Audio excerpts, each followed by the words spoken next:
My name is LaDonna, and I am 30 years old. After working relentlessly in the auto world for over a decade, I finally achieved my greatest ambition opening this very garage. I sent invitations for the grand opening weeks ago, making a special point to invite my entire family. Tonight, my brother finally walked in, but as he looked around, one person was completely invisible to him. Me. I let his insult hang in the supercharged air of the workshop. A ghost between the lifts. Some of us build empires, sweetheart. Others just get their hands dirty. It was the kind of dismissal I'd been hearing my whole life. But this time it didn't just sting. It landed on a foundation of solid steel and concrete that I owned. A cold, secret confidence bloomed in my chest, pushing out the old hurt. I didn't get angry. I smiled. A slow, unimpressed smile that was all mine, that didn't even try to reach my eyes. My voice, when I spoke, was as flat and polished as the floor he was standing on. "What can we help you with?" I began to circle his supercar. A silver McLaren that looked like it was breaking the speed limit, even while standing still. My steps were slow, deliberate, each one claiming a piece of the space he'd so arrogantly invaded. I was taking ownership of the interaction, and I could see the irritation flicker in his eyes. He hated not being in control. "I need a full ceramic recoat and a level 3 detail," he snapped, his voice sharp, trying to reassert his dominance. "And I need it now. I have an important meeting." He was flaunting his urgency, his wealth, as if they were weapons. I ran a hand over the cool, carbon fibre finna, feeling the perfect lines of the machine.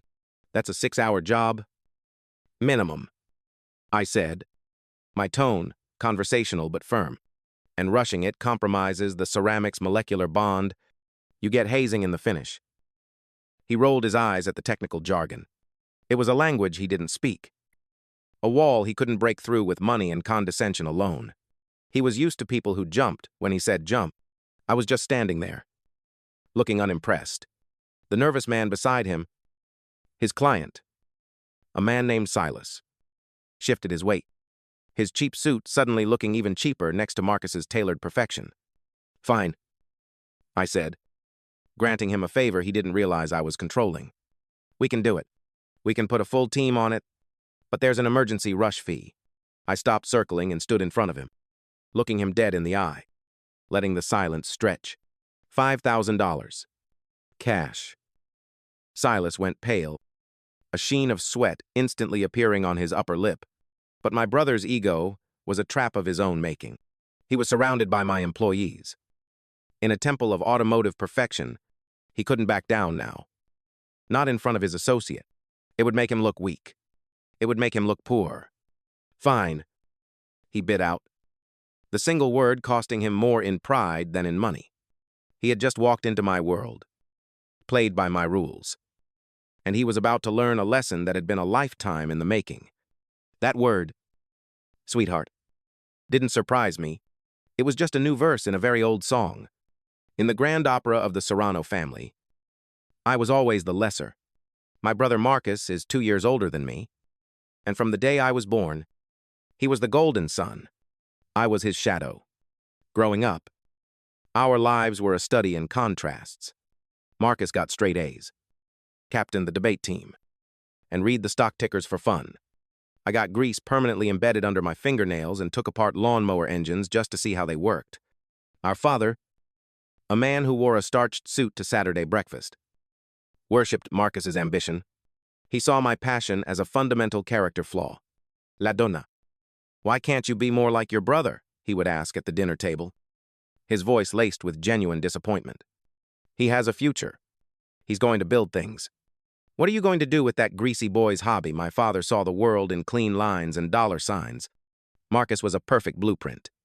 I was a smudge on the page. I remember one time, when I was 12, I spent a whole summer building a go-kart from scrap parts. I welded the frame myself. I rebuilt a small engine I'd bought for $5. It was my masterpiece. The day I got it running, Marcus took it for a spin.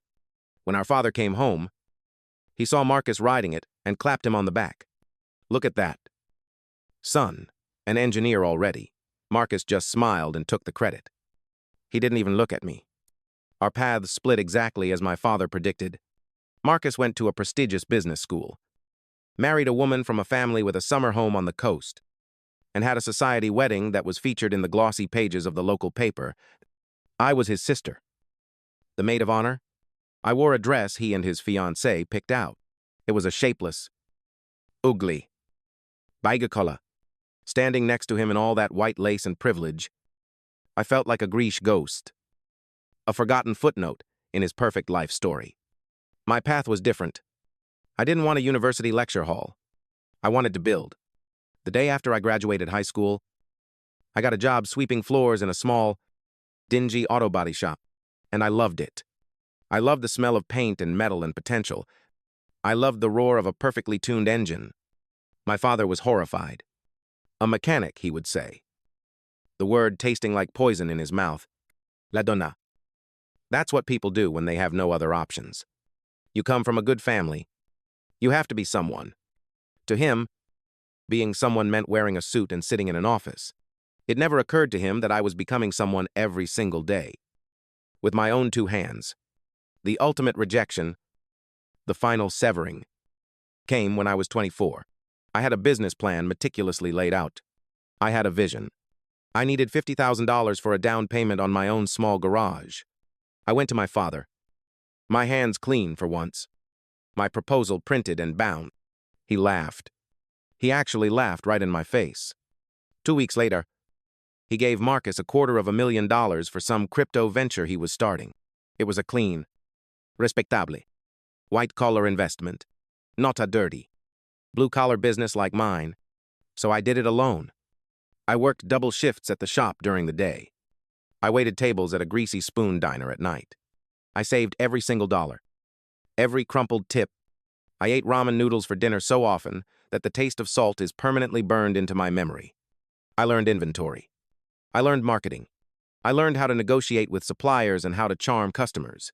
I learned how to run a business from the ground up, with no safety net and no handouts. When I was 26, I had saved enough. I bought a small, drafty two-bay garage at the bad end of town. I painted the walls myself, late at night. Fueled by cheap coffee and sheer will, that one garage, built on exhaustion and defiance, became two. I built a reputation for absolute, uncompromising perfection.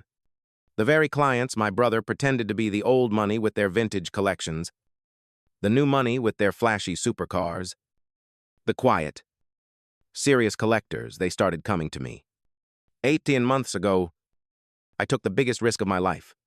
I sold my 2 smaller shops. I liquidated every asset I had. I used every penny. I bought this place, a massive, state-of-the-art facility with heated floors and surgical-grade lighting. Tonight, Vanguard Customs is the top custom shop in the entire state. I am not a mechanic. I'm a business owner. I am an empire builder. But my family never saw it. They never saw the work, the sacrifice, the sleepless nights. They never asked. Why would they? In their story, I was already cast as the failure. It was easier for them to believe I was struggling in some grimy little garage somewhere. It made Marcus feel more successful. It made my father feel like he'd been right about me all along. And it made my decision tonight very, very easy. While my team, the best in the business, got to work on his car, Marcus made himself at home. He was in the luxury client lounge, a space I'd designed with Italian leather and imported marble, putting his expensive, hand-stitched shoes up on the coffee table. He complained that the single-origin espresso I'd sourced wasn't strong enough. His client, Mr. Silas, was the polar opposite. He was a bundle of raw nerves, sweating through his polyester shirt, pacing and checking his watch every 30 seconds. The contrast between them was a blaring neon alarm bell. Then Marcus took a call. He was loud, aggressive, and utterly careless.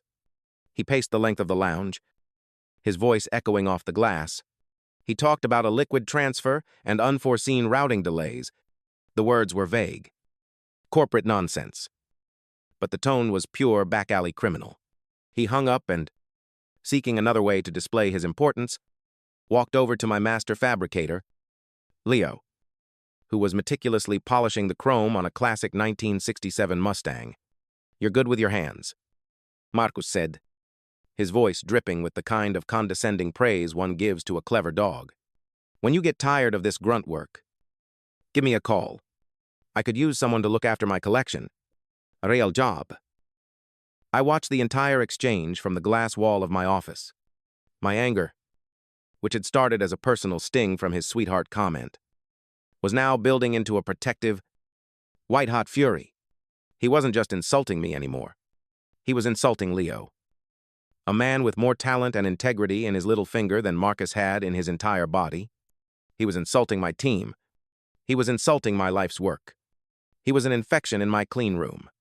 And his biggest mistake was walking into my empire and thinking it was a roadside attraction he could spit on.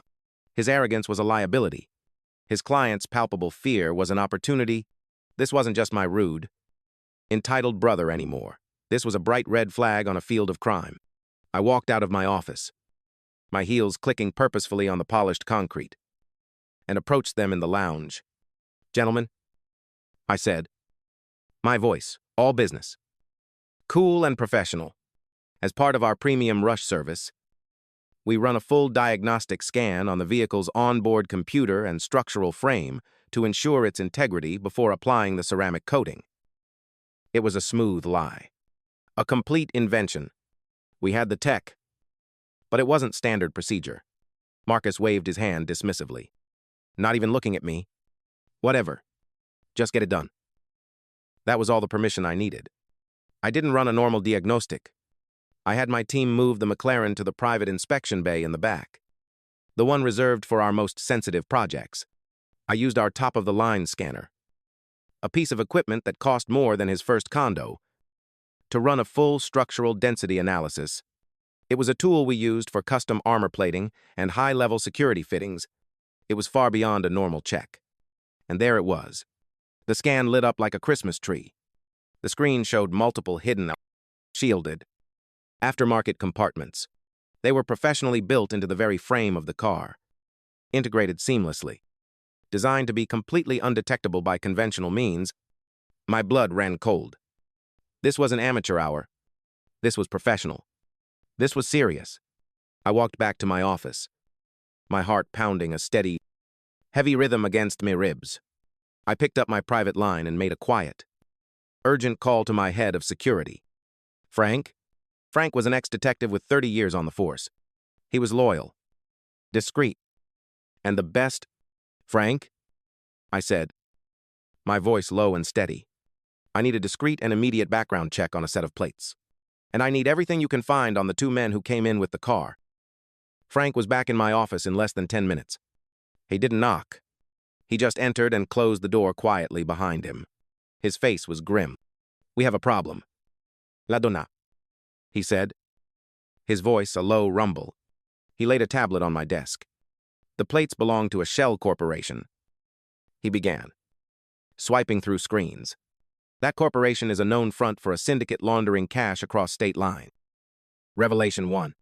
My breath caught in my throat. He swiped to another screen. This one showing a grainy surveillance photo. "Your client, Mr. Silas, isn't a client. He's a known enforcer for that syndicate. The organized crime unit has been watching him for months." Revelation 2. The pieces clicked into place with horrifying, stomach-churning clarity. The hidden compartments built for smuggling. The desperate rush job. The loud, arrogant phone call about a liquid transfer. My brother, my arrogant, golden boy brother, the one with the clean hands and the respectable future, was a bagman for the mob. Frank's voice was steady, pulling me from my shock. "The OCU has been building a case for a year, but they've been missing the transport link. They knew the money was moving, but they didn't know how. This car, your brother, he's the piece they need to bring the whole thing down." He looked at me, his eyes serious, asking the unspoken question. He was my brother. I looked through the glass of my office. I saw Marcus, laughing on the phone again, completely oblivious, still acting like the king of a world he didn't understand, a world I had built. And in that moment, I made the final, cold decision. He had chosen his empire. I had built Mina. My command to Frank was precise and chilling. Call your old partner at the OCU. Tell him the package is here and it's ready for collection. And Frank, tell him we have excellent, high-definition security cameras covering every inch of the lounge. 6 hours later, the silver McLaren gleamed under the powerful bay lights. It was perfect. My team was the best in the business, and they had outdone themselves. Marcus was at his absolute peak of arrogance, swaggering around the vehicle, admiring his reflection in the flawless, mirror-like finish. He pulled a thick wallet from the inside pocket of his tailored suit jacket. He took out a crisp $100 bill and pressed it into my hand, making sure to brush his fingers against mine. Thanks for the help, sweetheart, he said with a condescending wink. Get yourself something nice. At that exact moment, the main bay doors exploded open. A swarm of black, unmarked SUVs screeched to a halt on my polished floor, flooding the garage with a silent storm of flashing blue and red lights. Tactical police officers, clad in black, poured out, weapons raised in silent, deadly precision. Mr. Silas was on the ground and in cuffs before Marcus could even process what was happening. My brother froze, his hand still outstretched from tipping me, his face a mask of pure, unadulterated panic and confusion. The lead detective, a man with a tired face and a sharp suit, walked right past the chaos. He ignored my brother completely. He walked directly to me. Ms. Serrano, he said, his voice full of a weary respect. Thank you for your invaluable cooperation. The world stopped for Marcus. His head snapped around, his eyes wide with a dawning, horrified disbelief. Serrano, he choked out, the name sounding foreign in his mouth. LaDonna Times, you Times own this place. The detective nodded grimly, not taking his eyes off me. She does. And you, Mr. Serrano, are the missing link we've been looking for in this syndicate for a very long time. I held up the keys to his car, which was now a very expensive piece of federal evidence. I let him see them dangle from my grease-stained fingers. Then I threw his own words back at him. Each one, a perfectly aimed dagger forged over a lifetime of dismissals. Some of us build empires, Marcus, and some of us just get our hands dirty. To twist the knife, to make sure he understood the depth of his mistake, I pulled a small USB drive from the pocket of my overalls and handed it to the detective. Crystal clear audio and video of every conversation he had in the lounge.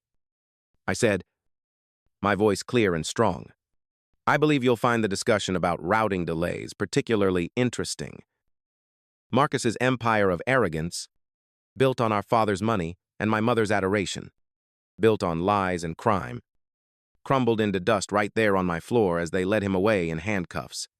As the police cars pulled away, their lights disappearing into the night, taking my brother with them, I felt a brief, hollow flicker of pity.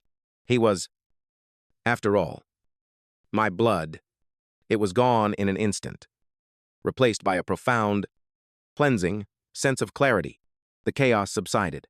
I turned to my team, who were standing in stunned, wide-eyed silence. I promised them all a healthy bonus for the night's disruption and sent them home to their families. Then I stood alone in the center of my garage. My empire. I breathed in deep. The air didn't smell like Marcus's expensive, cloying cologne anymore. It smelled like engine oil, polish, and my victory.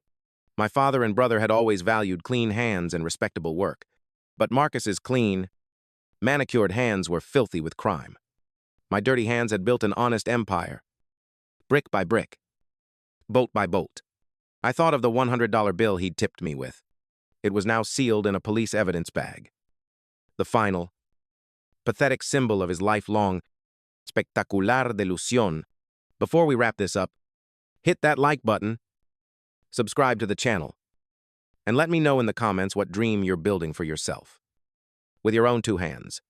Later that night, I locked up the main doors to Vanguard Customs myself. The massive space was silent, except for the low, comforting hum of the ventilation system. It was a peaceful sound, the sound of a war finally being over. For my entire life, They had tried to put me in a box, to define my story for me. The girl with the boy's hobby, the failure, the shadow, they were wrong. I was bone-tired. My muscles ached from a long day on my feet. But my heart was full. I had reclaimed my name, my work, my story, and no one could ever take that from me again.